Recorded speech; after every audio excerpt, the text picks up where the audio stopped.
Hello everyone, this is Dr. Giridhar again, Associate Professor, Department of MBA from Sahyadri Commerce and Management College, which is a constituent college of Kuvempu University, Shivamogga. In the last unit, we have understood the sick industries, how an industry becomes sick and what are the causes an industry becomes sick, how it could be resumed, revised, something we have understood. And in the unit 10, we are going to understand corporate social responsibility. How we all individuals are having a social responsibility, because we are all the social animal. We are getting everything from the society, and in turn we have to do something to the society. In the same way, as for the corporate social responsibility is concerned, as a corporate, it's an artificial person. What is a corporate? A company. What is a company? It is an artificial person created by law. We are all the natural persons created by men. And a company, it's an artificial person created by law. According to the Companies Act of 1956 and according to the new Company Act of 2013, if a company is formulated, then in the eyes of law, it is an artificial person. So, a company is getting everything from the society. Say, it has used the land which is not the company, which is of land of planet, and which is doing the business in the society, and the money which is invested by the company is not companies, it is by the stakeholders, or it is of the shareholder. Thousands of lakhs of shareholders are spread across the company. They have invested their share in this particular company, and those money it has taken and invested in the business. It is having the responsibility. So, therefore, as for the corporate social responsibility refers, it is a self-regulation of the company to which decides or which guides what to do or what not to do, and giving back to the society is called social responsibility of a business. And now let's understand what is social responsibility is all about. Let's see the definition of the social responsibility. You look here, as for the social responsibility implies that you have invested in the society, you are getting the profit out of the society, and you made the name, you made the fame and everything out of the society, and giving back something in terms of money, in terms of kind, in terms of your social service, in terms of extending your hand to really those who need it. So, that's called F. Then how come we give back to the society? Look here, one is take the stand of the social cause. If there is a poverty, if there is an education problem, if you have to eradicate the poverty, and you just invest. If there is a health problem, thousands of companies came forward during the COVID-19 to help the society and help the government, help the society to eradicate the COVID-19. Probably some companies have given lakhs together vaccines, and some companies are going rural and checking the rural health and giving them a free medicine or something. This is another. Maybe donating, constructing the rooms in a government and giving free laptops, desktops, projectors, giving chairs, desks to the schools, constructing the hospital. All such are considered as charity. So, then whatever the product you manufacture, it must be environmental friendly, it must be degradable, and if you manufacture a product which is not the environmental friendly, it is not the responsibility. So, therefore, doing all such thing and giving back to the society is called the corporate social responsibility. And let's look of the another definition. As for the definition is concerned, which is defined by somebody, some experts, some authors, and we have to understand the definition as how they thought of. As for the meaning is concerned, if you know something about a matter or in depth, you can say something when it is asked what is CSR, if you give an answer, that's a meaning.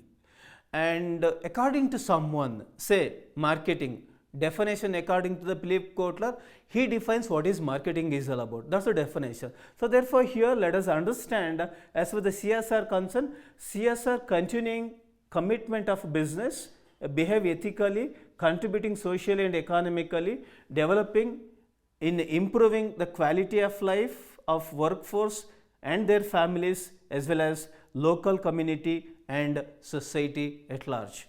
So therefore here if you look at the definition, a company is having total responsibility towards stakeholders. Then what is stakeholder? Stakeholder is not a shareholder.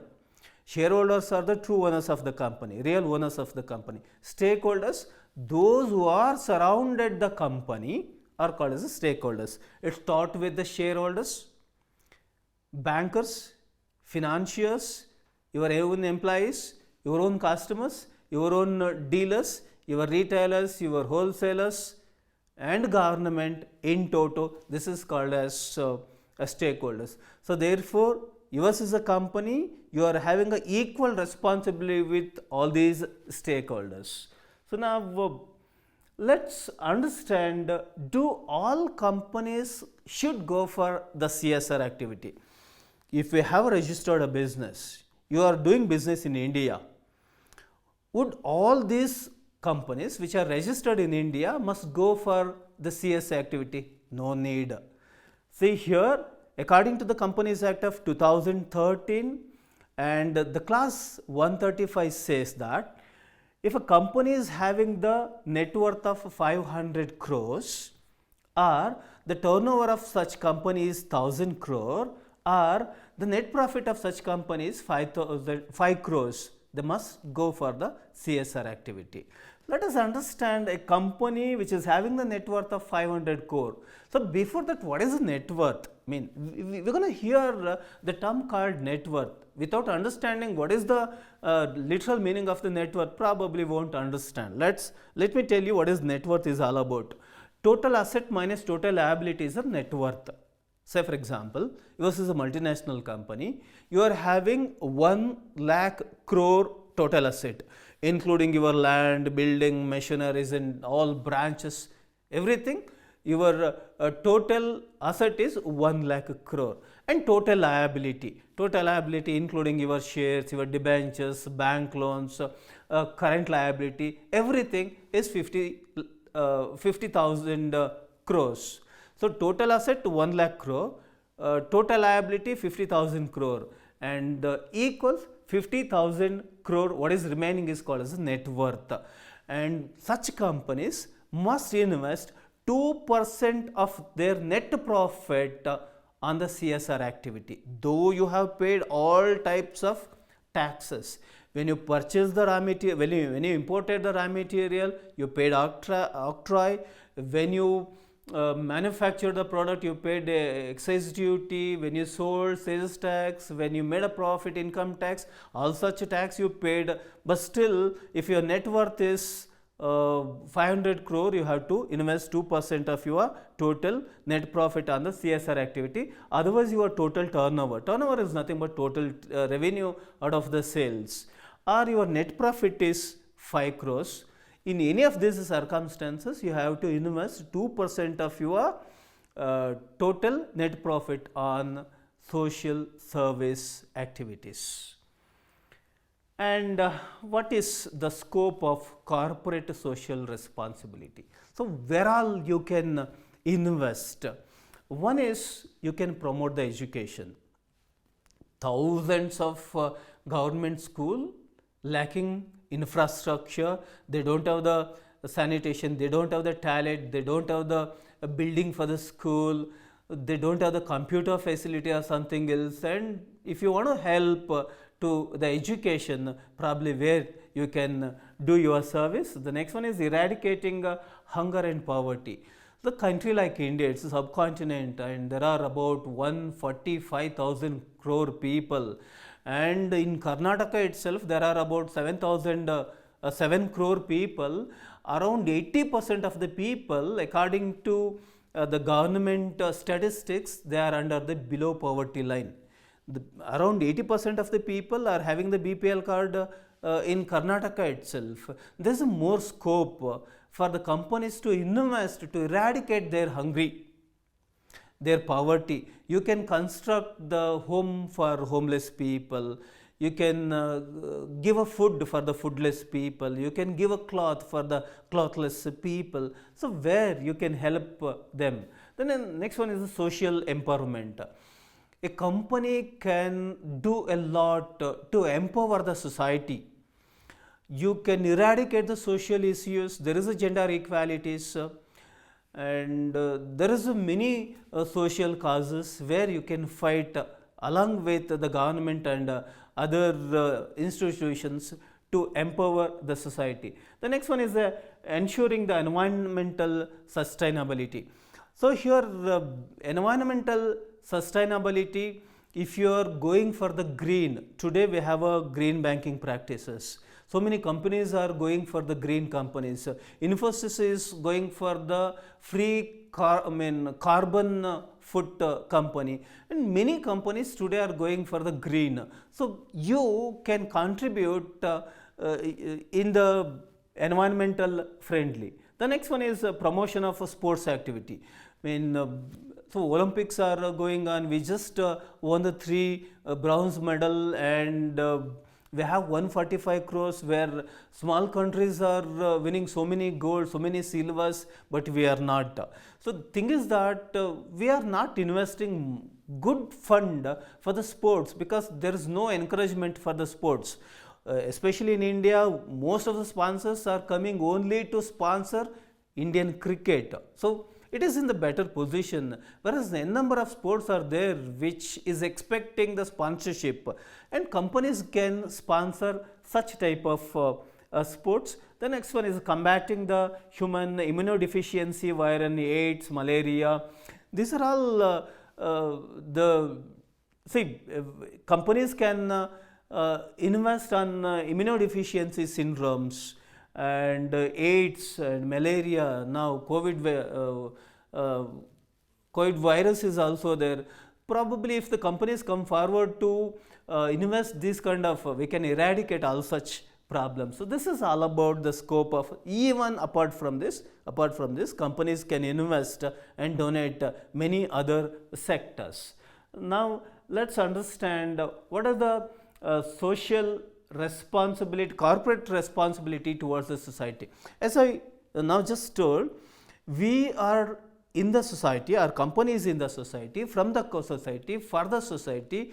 We are doing business in the society, for the society. So therefore, in turn, we have to give something to the society. How can I give something? One, you just invest to the poor, help the poor, and help in the education, help in the health, and these are all the different area where company can work on the society. The next one is corporate responsibility towards the government.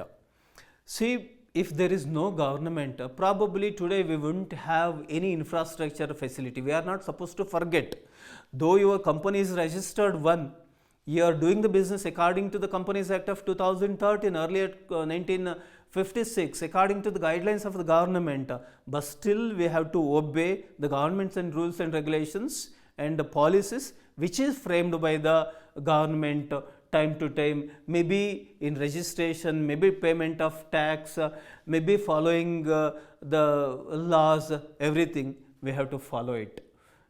And our corporate responsibility towards the shareholders. As I told you earlier, shareholders are the owners of the company. The corporate means that the management is done by the board of directors. Directors are doing running the business well, and they are the representatives of the shareholders. According to the Companies Act of 2013, a share is a share in share capital of a company. A share is a part of share capital of a company. The person who invests in a share is called as a shareholder. So therefore, you are managing the money of the shareholders. So therefore, you have a lot of responsibility. You have to invest their money on the right portfolio. You have to give them a dividend on time. You have to run the company according to the will and wish of the shareholders. The next one is social responsibility towards the employees. Employees are the real backbone of you.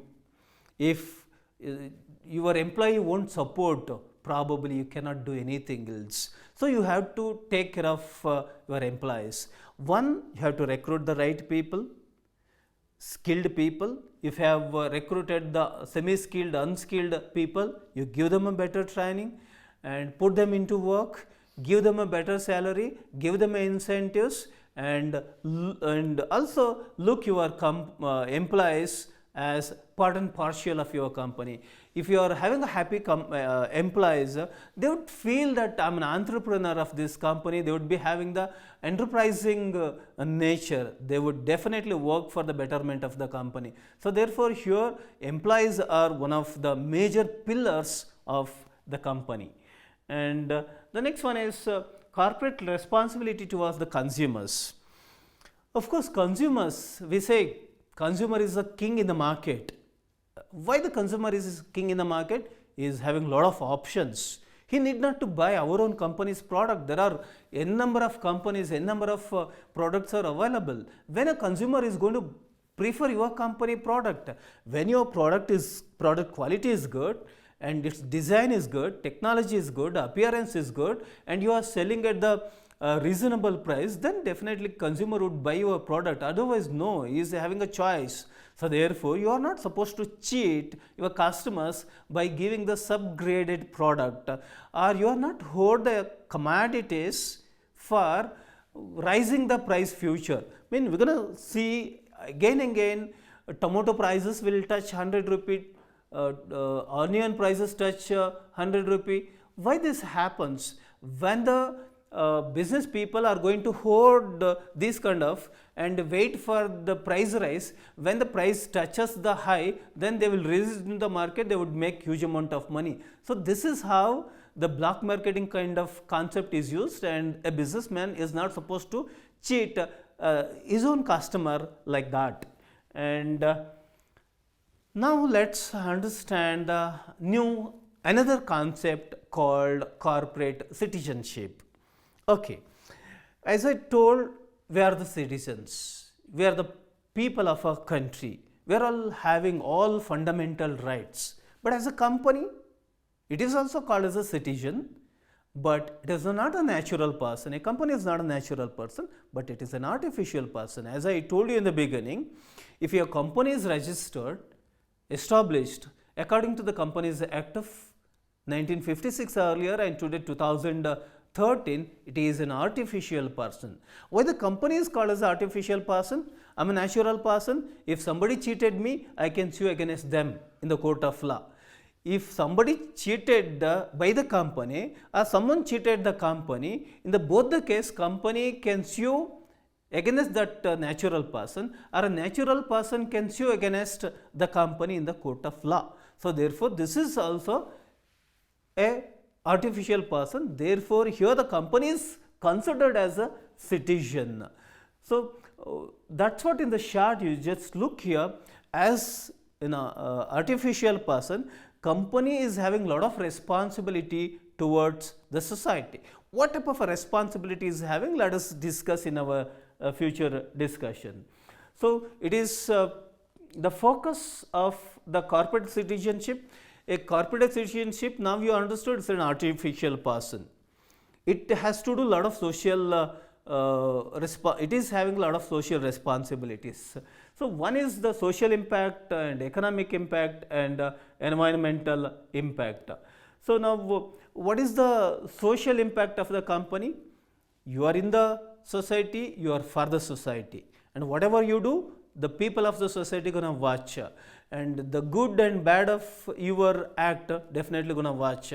If you are doing good in the society, and people would definitely speak in favor of you, they talk in favor of you. If you are doing bad, they certainly talk against of you. So therefore, here you have to give something good to the society. The next one is economic impact. See, any business activity, the economic transaction. I mean, later we're going to see what is business, what is ethics and all. So, if any company is running, it is doing the economic viability. The next one is the economic environmental impact. See, there is a triple bottom line concept in the industry. Triple bottom line means here we have a planet, we have a people, and we have a profit. And ultimately, any business is formulated for the purpose of earning profit, but profit is not a single motto. You are on the planet, you established the company along with the people who are in the society. So, all such concept came into existence here. And now let us see the generic principles of corporate citizenship. What are the generic principles we follow here as far the corporate citizenship is concerned? One is the stakeholder empowerment. So, in the beginning itself I told you what is stakeholder is all about. So, then who are the stakeholders? Let us list out once again. One is a shareholder, second is a banker, and third one is a financier, fourth one is your own employees, fifth one is the government, society, your suppliers, who supplies the raw material, and your distributors, your retailers, your wholesalers, your dealers, all called as stakeholders. And you have to strengthen all these stakeholders by your activities. And secondly, accountability. Here a company means this is not your money, this is the money of the public. You have invested the public money in the business. So, who are the public? So, here your shareholders are the public who have invested their hard-earned money on your business, and you have taken loan from either the banks or from the financial institutions. Whose money banker is going to give you as a loan? That's a public money. Public, their hard-earned money is saved in their SBI saving bank account, recurring deposit account, their FD account. Such an amount which is saved by the general public is given to the company as a loan. So, therefore, you have an accountability to all these people, and whatever the business you do, it must be transparent. No blocking. I mean, everything should be in the black and white. It should be written. It should be transparent. Whatever the profit you make, it should be known by the people. Whatever the dividend you give to your own shareholders, it must be known by the people. Whether you are following the policies which is developed by the government, you have to see to that, and there must be transparency. The next one is sustainable capitalism. Okay, fine, you are investing here the public money, that's true, but you must be taken care of enough, because the ultimate motto of any company is earning profit. If somebody is going to invest their hard-earned money by thinking that I can make some money by investing in this company, he is expecting some dividend, and debenture holders are expecting some interest, preference holders are expecting some dividend, and the bankers or the financiers who have given you loan, they are expecting that you are going to make the EMI payment on time. So, therefore, you have to ensure the profitability, and you have to see that there must be a prosperity in the company's business, and the triple bottom line concept. So, here I am not going to talk much about the triple bottom line concept, because we have a separate concept in this module itself. And the next, let me go for the sixth one, long term oriented. See, any company, as for the characteristics of the joint stock company, it says that it must have a perpetual succession. If a company is established today, it must be having a perpetual succession.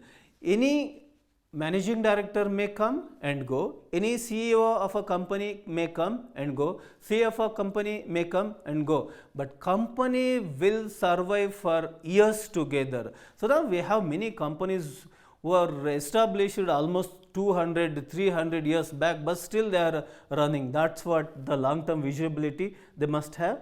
The next one is the stakeholders inclusion. Whatever the decision you make on behalf of the business, for the business, you have to include all your stakeholders. You have to follow the stakeholders, so you have to take the stakeholders' opinion, their advice, and you have to inculcate in your decision making process. The next and the last in the generic principles of corporate citizenship communication. See, why we have a annual general body meeting? All the shareholders would congregate in the annual general body meeting, and annual report would be distributed to all the shareholders to disseminate, to communicate what is the total financial progress in the financial year. So therefore, almost every bank, every company, once in 3 months, they're going to announce how much profit they have made. That's for the public information. This is what the communication is all about. So this is what the generic principles of the corporate citizenship. So now let's understand what is charity is all about. Dear students, as for the charity is concerned, probably you can apply this concept even to an individual, as you, as me, or as somebody, or the company, any company. It's a humanitarian act, manaviyate, what do you call? Okay, it involves giving money, whatever the goods you have, your time, your service to the people who are really in need. So that's called as a charity. It's as the meaning says, it's a humanitarian act, giving to the society or the people who are really in need. It may be in the kind, or it may be in the cash, it may be in the service, or it may be in the time. So this is what the charity is all about. Why the charity is important? Why charity play important? I have money, somebody is not having, I'm helping him out. So if I'm rich, somebody is poor, I'm getting education, somebody is not getting education because his parents are not having the money. If I help such person to get education, probably in future he is going to help some others. So therefore, this charities play a very, very important role in the society. So now let's go another important concept, corporate philanthropy. As for the corporate philanthropy is concerned, we are taking part in overall development of the society out of the profit we have. See, our company is going well and we are making a profit better, and so now we are giving in turn back to the society by looking everyone. Here again we are giving back to all the stakeholders, and to whom all we are giving in the philanthropy. Let's say here there are 14 types of corporate philanthropy a company can do. One is it can give a matching grant to its own employees, and it can give a volunteer grants wherever it is need. Somebody is interested in research, you give them a grant. Somebody is somebody in need of the scholarship, you give them a scholarship. Somebody is interested in research or something. See, India is the first country, as we have seen, to find out the vaccine for the COVID-19. Right, but we have found out the formula for that, but in search of the raw materials, and we largely depend on many other countries. So therefore, here helping such one and giving the employee stipends and giving the better salaries and volunteer time off and donation in kind of clothes, medicine or something, giving the scholarship to the poor students. And cause related marketing, I mean, if there is a COVID-19, give them advertisement. If there is leprosy, if there is a AIDS or any other immunodeficiency syndrome, kind of give them awareness program. Eradication of slums, give them those kind of etc. Right. And now let's go back and see, if mine is a company and I am earning the profit, I am paying the tax, why should I go for the philanthropic activity? I am paying huge amount of tax, more than 40% of my income goes for payment of the tax, but still why should I give back to the society? If you think so, you will get certain benefits if you are doing the corporate philanthropy. One is, your company would be having the better brand image. See, those companies who are investing good amount of money on social service, their brand image will be better, and you would get more customers, and you will get some some tax offs as such, and employees, the benefit of your own employees, your own employees feel happy to work in you, because you're just not thinking to earn the profit, you're also giving back to the society as a philanthropic activity, and they feel that for the betterment of this company I must work hard, they feel. If you just make the profit and you enjoy the profit alone, and obviously people of you would work only for the salary. And some other non-profit organization also, they are doing the corporate philanthropy. They are established for the purpose of that itself, and they would help to the needy people. Okay, so this is all about the corporate philanthropy. The gist of it, you are in the society, making profit out of the society, giving something back to the society, is called as corporate philanthropy. Let's now go for the triple bottom line concept. So here, as for the triple bottom line concept is concerned, as for the three, one is a planet, so another one is a people, next one is a profit. So before establishing any company, while setting the vision plan, their ultimate motto is to become the number one in the market and earning the profit as much as possible. Profit is the major motto of any company, but that is not alone. So here, as for the triple bottom line concept is concerned, one, if there is a planet, you would be there. If there is no planet, you cannot be there. So therefore here you have to safeguard the planet. So therefore whatever the product you manufacture, it must be environmental friendly product. Why the government is taking a lot of strict and rigid regulation to ban the plastic? Because it won't easily digestible by the earth, it takes good number of years. So therefore here whatever the product you manufacture must be environmental friendly. So and let's see, this is what the three pillars of the triple bottom line concept. One is the planet, where we are doing our business, and next one is a society where people are there, and the next one is our object and our motto. So these are all the bottom lines concept for a company. So let's go one by one. Planet. Planet means the environment in which your company is established, environment where you are taking the scarce resources and you are manufacturing it. If you are having the petrol you are extracting the petrol, and in turn you have to give it back. And if there is a ore, you are extracting the iron ore or some other ores from the planet, but you are not exploit the planet. So this is what the theme of this. And the next one is the people. People are the part of the society. You have established your business in the society, and you are manufacturing the product for looking at your target people.